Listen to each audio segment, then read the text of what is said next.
자 여러분 코코메디 자 하루 10분 투자입니다. 남성 기능 저하 증상을 완화시킬 수 있고 특허를 받았기 때문에 안심하고 쓰셔도 됩니다. 식약처 의료기기도 등록이 돼 있고요. 특허청 기술 특허도 등록이 돼 있고 미국 FDA도 등록이 돼 있고 이거 굉장히 오랫동안 쓰인 물건이기 때문에 여러분 이거 뭐야 라고 생각하실 필요가 없다. 이미 여러 병원에서도 쓰고 있는 제품입니다. 그렇습니다.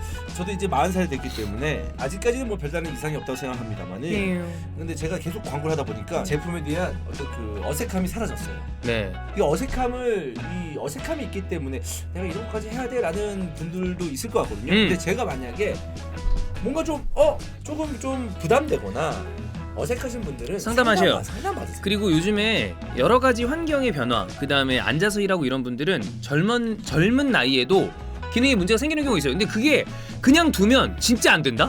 그냥 두면 정말 나중에 아무것도 안 돼요. 지금부터 커버를 하셔야 강직도라거나 발기력 이런 문제를 해결하실 수가 있으니까 7월 할인 이벤트가 있어요. 이스타TV 우리 구독자를 위한 할인 이벤트가 있거든요. 검색창에 이스타 코코메디 이벤트를 검색하신 다음에 상담을 신청하시면 되고 아니면 080-255-0000으로 전화해서 무료 상담입니다. 꼭 상담 받아보시길 바랍니다. 이 맘을 뜨겁게 코코메디 밤새도록 사랑 나눠요 자신감이 넘쳐요. 저는 어제 경기 보면서 명불허전이다라는 좀 생각을 했어요. 첫 번째 골 PK 기록할 때는 그 긴 다리로 아레올라가 팔을 뻗을 수밖에 없었던 장면에서 그쵸. 홀란드가 PK를 얻어내면서 1대0. 사실 그 전까지 막 맨시티가 전체적으로 경기는 점유했지만 볼 점유율도 높았고 공격 기회가 득점 기회가 좀 많지는 않았던 상황에서 홀란드가 PK 얻어냈고 두 번째 골 장면에서는 그 성큼성큼 그 엄청난 보폭에서 나오는 주력과 침착한 피니시로 홀란드가 두 골 기록했잖아요. 딱 그 느낌 보면서 아 이건 명불허전이다. 잘한다 이 생각 들더라고요. 그리고 이제 혼란을 영입할 때부터 제일 먼저 기대했던 장면이죠. 데브라이너가 패스를 주고 혼란이 그거 마무리를 딱 지는 모습. 네, 그 금발끼리 알아서 척척하는 모습이 그대로 나왔고 끝나고 난 다음에 벤치에 화면 잡혔을 때도 데브라이너가 계속 옆에서 혼란 얘기를 주고받더라고요. 경기 막 아마 막 그냥 수다 떠오는 걸 수도 네. 있지만 아마 막 손짓이나 이런 거로 봤을 때는 경기에 대한 이야기였던 것 그러니까요. 같아요. 아마 생산적인 얘기지 않았을까 싶은데 이게 데브라이너 입장에서도 신이 좀 났을 겁니다. 내 패스를 드디어 드디어 맞는구나. 드디어 이제 내 패스 탓을 하는 애들이 없구나. 그래 내 패스가 강한 게 아니었어. 그래 내가 맞다는 거 증명한 네. 거니까 데브라이너 입장에서도 신이 좀 난 것 같았고 맞아요. 어제 경기는 그 생각이 들었어요.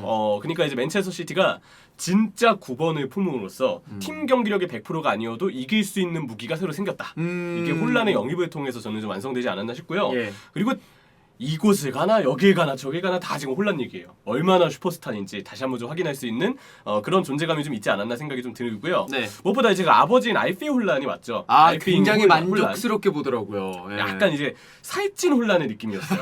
좀 통통하셔가지고. 야 어깨가 이만해. 그러니까 네. 그 이제 그 중계에는 나가지 않았다 하프타임 동안에는 아예 런던 스타디움 밑으로 내려와가지고 좀 걸어 다니면서 이제 스태프분들하고도 만나고 그래요? 좀 그런 시간을 보내다가 이제 관중석으로 올라가는 모습이 있었는데 아들의 골에 굉장히 기뻐하면서 흡족하게 경기장을 빠져나갔습니다. 네.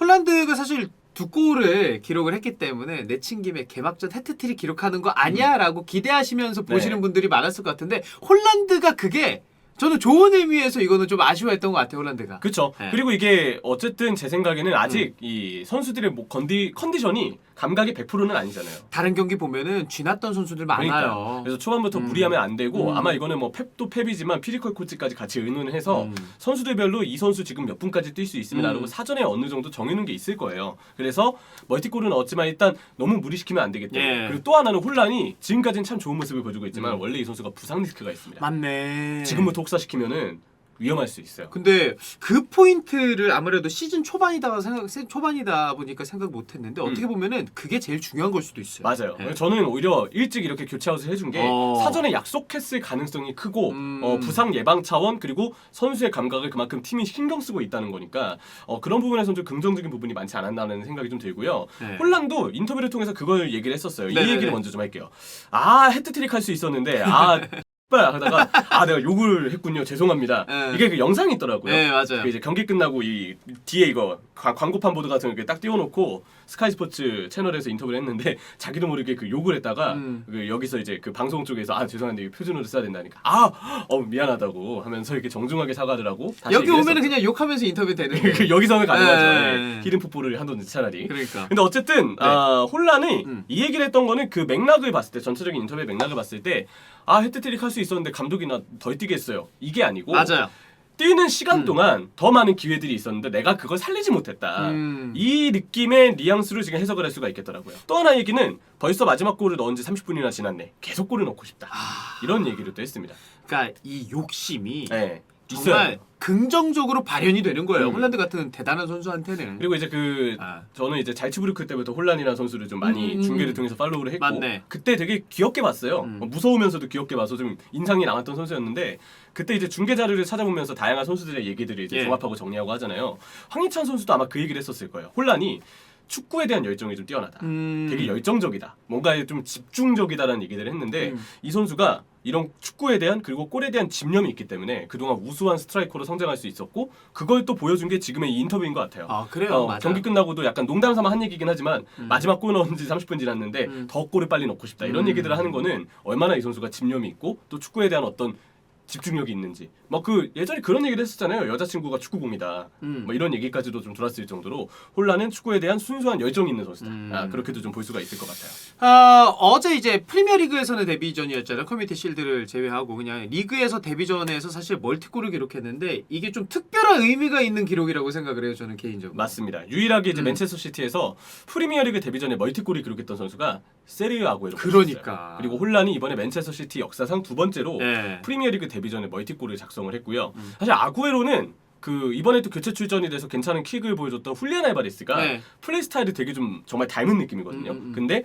어쨌든 아구에로라는 선수가 가지고 있는 그 팀 내에서의 상징성이 있는데 혼란도 같은 출발을 했다는 점이 굉장히 좀 인상적인 지금 첫 경기 출발이지 않았나 싶습니다. 네. 그러니까 이게 커뮤니티 실드에서의 아쉽을 뒤로하고 리그 레이스를 시작하는 데 있어서 웨스트햄 원정에서 2대0으로 클린시트뿐만 아니라 이적생이 홀란드가 2골 기록하면서 승리했다. 이거는 굉장히 좀 긍정적으로 올 시즌을 좀 지켜봐야 되는 부분인 것 같은데 그러면은 전술도 한번 이야기를 해보자고요. 네, 커뮤니티 실드 때하고는 이제 경기 전술의 어떤 기조가 많이 달라졌죠. 일단 후방 빌드업의 변화가 좀 생겼는데 지난번 경기 때 센터백 2명 그리고 로드리 옆에 베르나르도 실바가 고정적으로 서는 맞아요. 4-2-3-2 전술에 기반해서 이제 팀이 운영이 됐었죠. 근데 저는 일단 공격할 때 맨체스터 시티의 포메이션은 2-3-5에 가깝다고 봤었고 이 2-3-5는 백4의 어떤 정형화된 포메이션으로 정리를 했을 때 4-2-3-1보다는 저는 4-3-3에 가까웠다고 생각해요. 왜냐면 왼쪽 중미에 있는 저 긴도안이랑 오른쪽 중미에 있는 더브라이너가 같이 나란히 공격적으로 올라가는 경우들이 많았고 로드리가 그 선수들에 비하면 다소 뒤에 처지면서 수비형 미드필더 역할을 맡았기 때문에 이거는 미드필더가 역삼각형으로 배치가 된 4-3-3으로 보는 게 좀 맞아 보였다. 그래요. 이렇게 좀 정리가 됐고요. 후방 빌드업이 결국 그러다 보니까 지난번 커뮤니티 실드 때는 베르나르도 실바, 로드리, 센터백 2명, 4명의 사각형 구도가 나왔다고 한다면 좌우 풀백들은 그때 오버래핑에 집중을 했었어요. 그렇죠. 근데 이번에는 풀백들이 안쪽으로 들어와서 칸셀루, 로드리, 워커. 보시는 분들은 놀랄 거예요. 맨시티는 풀백들이 이렇게 미드필더처럼 뛰냐. 근데 그렇게 뛰어도 모자랄 게 없는 선수들이기 때문이죠. 이게 사실 중앙 미드필드에 서는 선수들이랑 측면 선수들랑의 좀 대표적인 차이점이 뭐냐면은 공을 잡았을 때 턴을 하는 방식이거든요. 그렇죠. 약간 측면 선수들은 공을 뭐 왼쪽 풀백을 기준으로 하면은 공을 왼쪽 측면으로 열어두면서 맞는데 중앙 미드필더 선수들은 뒤에 있는 선수들을 확인해서 거의 360도 도는 것과 360도가 아니죠. 360도는 제자리로 빠꾸 하는 건데. 180도 도는 네. 방향을 좌우로 어디든 선택을 할 수 있어야 되는데 사실 풀백 중에서 그게 안 되는 선수들이 많거든요. 근데 칸셀루는 특히 어느 방향으로든 다 돌아설 수 있으니까 저는 이렇게 설 수 있는 거라고 그렇죠. 생각해요. 그러니까 몸이 일단 앞을 보고 있으니까 맞아. 킥으로 전환이 되는 게 되었건 전진 패스가 되었건 아니면 드리블이 되었건 원하는 플레이가 나오고 이건 워커도 마찬가지입니다. 맞아요. 둘 다 대단한 어떤 능력들을 좀 지니고 있고요.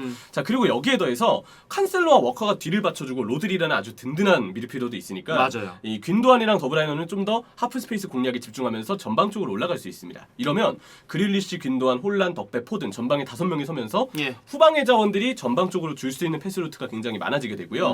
그리고 홀란은 여기서 배우 침투에 집중할 수가 있죠. 왜냐하면 연계의 역할, 하프 스페이스 공략의 역할을 균도안과 덕배 그리고 좌우 윙 윙포워드까지 도맡을 수 있으니까. 그리고 이제 올라가는 중앙 미드필더와 혼란의 간격이 그러면 좁혀지게 돼요. 그러다 보니까 균도안의 패스, 덕배의 패스를 차례차례 혼란이 받을 수 있다는 부분이 역시 좀 좋은 어떤 힌트가 되고 예. 실제로 균도안의 패스를 받았을 때 혼란이 페널티킥을 얻었고 덕배의 패스를 받아서 두 번째 골을 넣었죠. 그렇죠. 이런 부분들은 역시 펩 가르디올라의 전술적인 조정이 효과를 내었던 모습이라고 생각이 들고요. 오랜만에 균도안이 좀 좋은 모습을 보여줬어요. 물론 실수는 있었지만.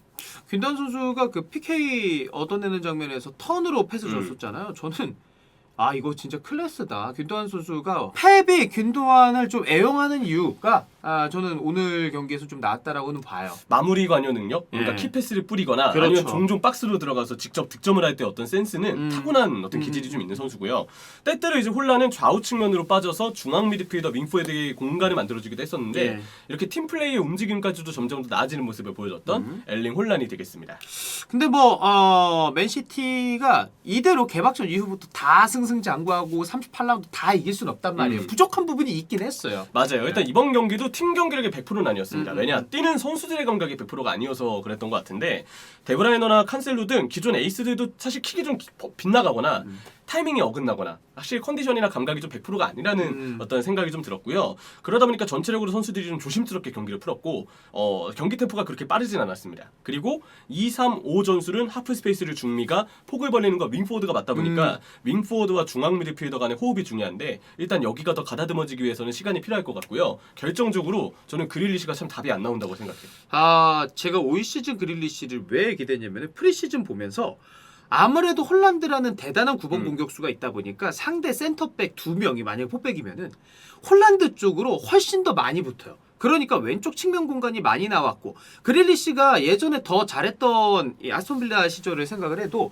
왼쪽 측면의 공간이 비교적 맨시티 때보다 훨씬 넓단 말이에요. 그렇죠. 그래서 그릴리시가 거기에서 패스를 주든 여러 가지 선택지를 줄 수 있었던 부분이 있었고 그러다 보니까 프리시즌 때도 그릴리시랑 홀란드가 잘 맞았는데 리그 때 오니까 이게 원래대로 돌아왔어요 사실. 그렇죠. 커뮤니티 실드에 이어서 오늘도 그렇게 좋은 모습을 보여주지 못했고 그나마 그 드리블이랑 역발 크로스 한두 차례 정도는 괜찮은 모습들이 있었는데 결정적으로 이 선수가 일단 킥이 안 맞고 정확하지 않아요. 그리고 심지어 그 엔진 데브라이너하고도 호흡이 안 맞아가지고 급한 땐 급하고 오히려 빨리 가야 될 때는 몸이 앞으로 돌려지지 않으면서 늦고 끌고 이런 장면들이 있는데 그릴리시는 현재로서는 왼쪽 주전으로 나오는 게 오히려 팀에게는 조금 좋지 않은 영향이 되지 않을까. 이러면은 포워드는 다시 왼쪽으로 돌리고 오른쪽인 포워드에 변화를 주는 어떤 생각까지도 지금 펩 가르디올라는 해야 될 수도 있어 보입니다. 네, 마레즈도 있고 알바레즈도 있다 보니까 선택지는 다양해가지고 경기마다 아마 과르디올라가 선택을 하지 않을까라는 생각은 해요. 근데 스털링과 제주스를 어쨌든 동시에 내보낸 건 지난 시즌보다 그릴리시가 좀 더 나아질 거라는 걸 전제하고 이제 두 명이나 내보낸 거거든요. 근데 그릴리시가 과연 팬들의 기대만큼 부응을 할지 현재로서는 아직은 잘 모르겠습니다. 자, 저희가 오늘 방송 듣고 이거 킹갓 혼란으로 찍는 거잖아요. 홀란드는 딱 킹갓이라는 말이 가장 잘 어울리네요. 맞아요. 그리고 그릴리시는 탈곡 이게 가장 어울립니다. 맞습니다.